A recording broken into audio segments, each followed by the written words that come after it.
آئیے آج آپ کو ایک تاریخی کہانی سناتے ہیں۔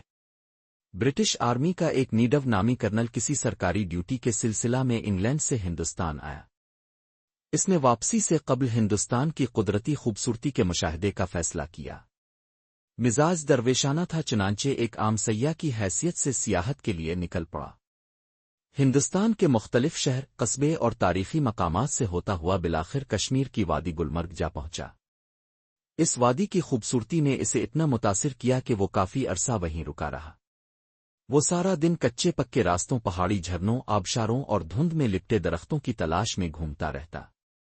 ایک روز جب وہ گھر سے باہر پھر رہا تھا تو ایک گوجر لڑکی سے اس کا سامنا ہوا۔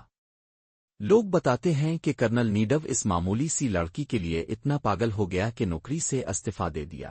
انگلینڈ میں اپنی وسیع جاگیر سے دستبردار ہو گیا اور سارے پرانے یار اور رشتہ دار چھوڑ کر یہیں رہ گیا۔ عشق آگے بڑھا تو لڑکا لڑکی نے شادی کا فیصلہ کر لیا، لیکن گوجر قبیلے کی شرطیں بڑی سخت تھیں، مگر نیڈو بھی اس لڑکی کے لیے ہر مشکل برداشت کرنے کو تیار تھا۔ چنانچہ اس نے سوٹ کی جگہ پسینے میں بھیگا ہوا بدبودار فرن پہنا، گوجری زبان سیکھی، کلمہ پڑھ کر مسلمان ہوا، بھیڑ بکریاں چرائیں، لکڑیاں کاٹیں، جنگلی ریچھوں سے لڑائی کی، مقامی نوجوانوں سے گتکا کھیلا اور سیاہ اندھیری رات جنگلوں میں گزاری۔ تب جا کر کہیں قبیلے کے رسم و رواج میں اس اجنبی کے لیے گنجائش پیدا ہوئی۔ یوں نیڈو اور وہ گوجر لڑکی ایک طویل آزمائش کے بعد یکجان ہو گئے۔ ان کی شادی ہوئی اور 2 سال بعد ایک بیٹی پیدا ہوئی۔ کرنل سمجھدار بندہ تھا، لہٰذا اس نے پوری زندگی بھیڑ بکریاں پالنے کی بجائے بھیڑ بکریوں کا کاروبار شروع کر دیا۔ وہ نیک نیت بھی تھا اور پڑھا لکھا بھی، چنانچہ کاروبار چمک اٹھا تو بستی سے گلمرگ آ گیا۔ وہاں بکریاں فروخت کر کے ریسٹورنٹ بنایا، پھر ہوٹل اور پھر بڑے بڑے ہوٹل۔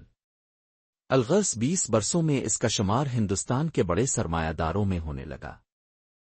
ہم کچھ وقت کے لیے اس کہانی کو یہیں روک کر ایک دوسری کہانی کی طرف چلتے ہیں۔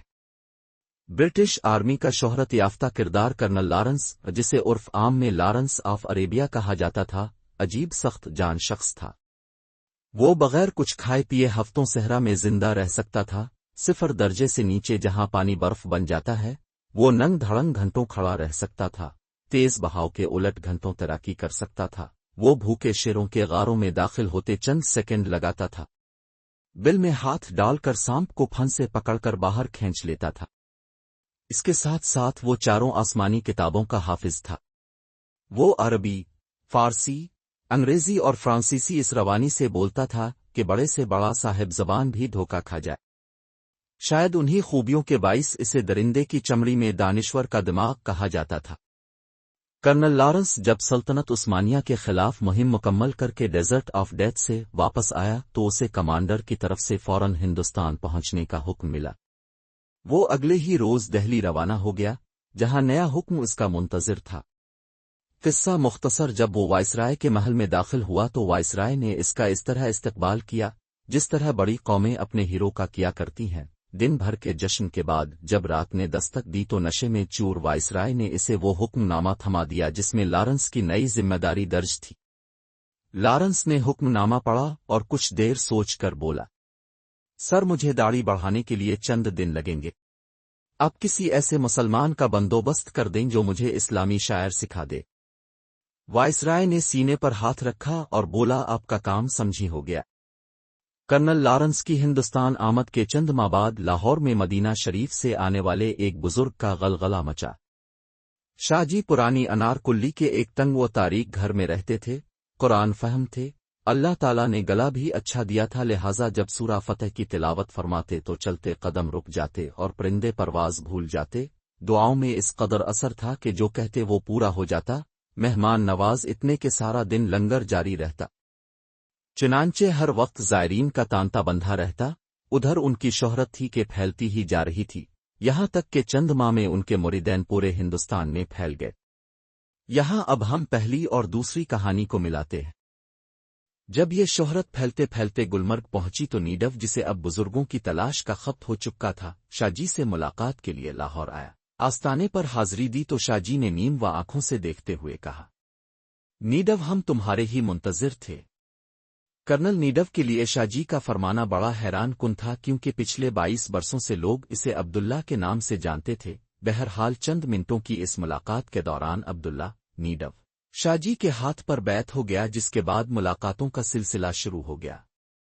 انہی ملاقاتوں کے دوران کسی کمزور لمحے میں عبداللہ نیڈو نے اپنی پابند صوم و صلات بیٹی شاہ جی کے عقد میں دینے کا فیصلہ کر لیا۔ شاہ جی سے عرض کی گئی تو شاہ جی نے اس نیک کام کے لیے فوراً حامی بھر لی۔ یوں چند ہی روز میں عبداللہ نے اپنی بیٹی شاہ جی سے بیعت دی۔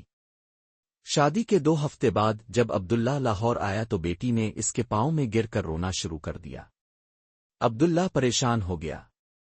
بہرحال قصہ مختصر، بیٹی نے باپ کو بتایا کہ شاہ جی کے بھیس میں شخص لارنس آف عربیہ ہے، جو مسلمان نہیں یہودی ہے اور مسلمانوں میں فرقہ واریت کا زہر پھیلانے کے لیے ہندوستان آیا ہے۔ عبداللہ نیڈو شاہ جی کے حضور حاضر ہوا، جہاں دونوں کے مابین طویل تکرار ہوئی، جس میں لارنس آف عربیہ نے نہایت ڈھٹائی سے نہ صرف سارے الزامات تسلیم کر لیے بلکہ کر لو جو کرنا ہے قسم کی دھمکیاں بھی دیں۔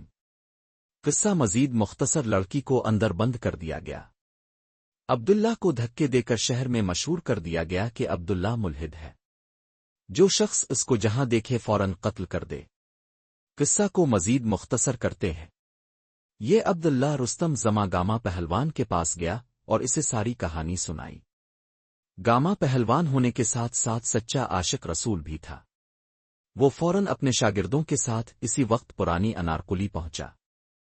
شاہ جی کو گریبان سے پکڑ کر باہر لایا اور تھڑے پر کھڑے ہو کر لارنس آف عربیہ کو پاؤں سے پکڑ کر الٹا لٹکا دیا اور اعلان کیا، جب تک وہ عبداللہ کی بیٹی کو طلاق نہیں دیتا ایسے ہی لٹکتا رہے گا۔ الغرض چند گھنٹوں کی کوشش کے بعد شاہ جی نے سینکڑوں لوگوں کی موجودگی میں نہ صرف اپنے سارے گناہوں کا اعتراف کیا بلکہ عبداللہ کی بیٹی کو بھی آزاد کر دیا۔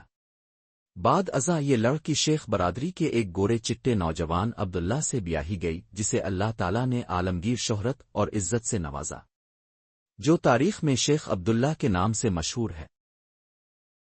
جی جناب، آپ کے ذہن میں بے صغیر کی کون سی شخصیت کا نام آ رہا ہے؟ کامنٹ کر کے بتائیں۔ اس طرح کی مزید دلچسپ ویڈیوز کے لیے چینل کو سبسکرائب کریں اور بیل کا بٹن دبائیں۔ شکریہ۔